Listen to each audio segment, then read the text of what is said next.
உங்கள் எல்லாருக்கும் ஒரு விஷயத்த சொல்கிறேன். இந்த பூமியில் இன்னுமேட்டு 2 விஷயத்த என்றைக்குமே வாழ்க்கையில் சொல்லவே கூடாது. ஒன்று, நோ அப்படின்னு சொல்லவே கூடாது. நோனா என்ன? இல்லை அப்படின்னு சொல்லவே கூடாது.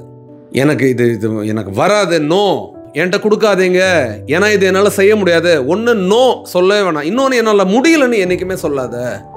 எப்போ என் லைஃப்பில் எது கிடைச்சாலும், எந்த வாய்ப்பு கிடைச்சாலும் எஸ்ன்னு புடி. அடுத்தது ஐ வில் டூ இட்னு சொல்லி இறங்கு. நீ எப்போ அந்த பிலீஃப் சிஸ்டம் உனக்குள்ள கிரியேட் பண்ற, அடுத்த நொடியை உனக்கான டோர்ஸ் திறக்க ஆரம்பிச்சிடும், உனக்கான வழிகள் புரிய ஆரம்பிச்சிடும், உனக்கு தெளிவு ஏற்பட ஆரம்பிச்சிடும்.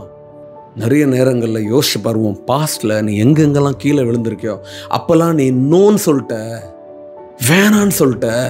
நீ எப்போ வேணான்னு சொல்லிட்டியோ அப்போ உன்னால பண்ண முடியுமா? ஆட்டோமேட்டிக்காக உனக்கு செய்கிற திறன் குறைஞ்சிரும்.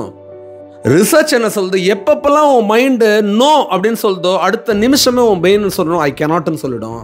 எப்பப்பெல்லாம் உன் பிரெயின் எடுத்தோன்னு எஸ் அப்படின்னு சொல்லுதோ அடுத்த நிமிஷமே ஐ வில் டூ இட் அப்படின்னு சொல்ல ஆரம்பிச்சிடும். உன் ஒட்டுமொத்த உடலுக்கும் சக்தி எங்கேருந்து வருது? The factory of power is your brain. The factory of your power is your brain. உன் உடம்புல இருக்கிற என்டையர் பவரை உன் வாழ்க்கையில் திரட்டி கொடுக்கறது உன் மைண்டு தான். Your mind says everything. If your mind says yes, you will be able to do it. If your mind says no, you can never do it. அப்போ இந்த நிமிஷத்துலேருந்து உன்னோட பவரை நீ குறைச்சிக்கணும்னு ஆசைப்பட்டா நோன்னு சொல்லு, என்னால் முடியாதுன்னு சொல்லு. இல்லைனா என் பவரை நான் இன்க்ரீஸ் பண்ணுறேன், என்னோட 10 times என் பவர் இம்ப்ரூவ் பண்ண போகிறேன் அப்படின்னா என்ன சொல்லுவான் பிரெயினுக்கு? எஸ். புக் எடுத்து படிக்கிறியா? Yes, I will be able to do it சொல்லு.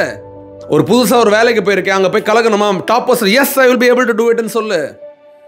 நீட் எக்ஸாம் கோச்சிங் போயிட்டு எஸ் ஐ வில் கம்ப்ளீட்னு சொல்லு.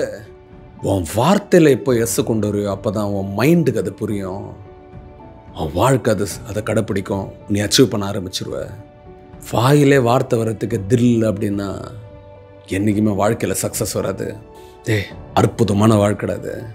இதில் சின்னதாக வாழ்கிறதுக்காகலாம் எவனுமே போகிறக்கலடா. Extreme happiness, extreme growth, extreme success வேணும் அப்படின்னா எக்ஸ்ட்ரீம் ரெஸ்பான்சிபிலிட்டி எடுக்க ஆரம்பிக்கணும். இதுக்கு மேலே நான் எடுப்பேன்டான்னு அந்த ரெஸ்பான்சிபிலிட்டிக்கான முதல் step yes I can do it. கிளாஸில் இருக்கியா, வாய்ப்பு கிடைக்குதா, கை தூக்கு, yes I can do it.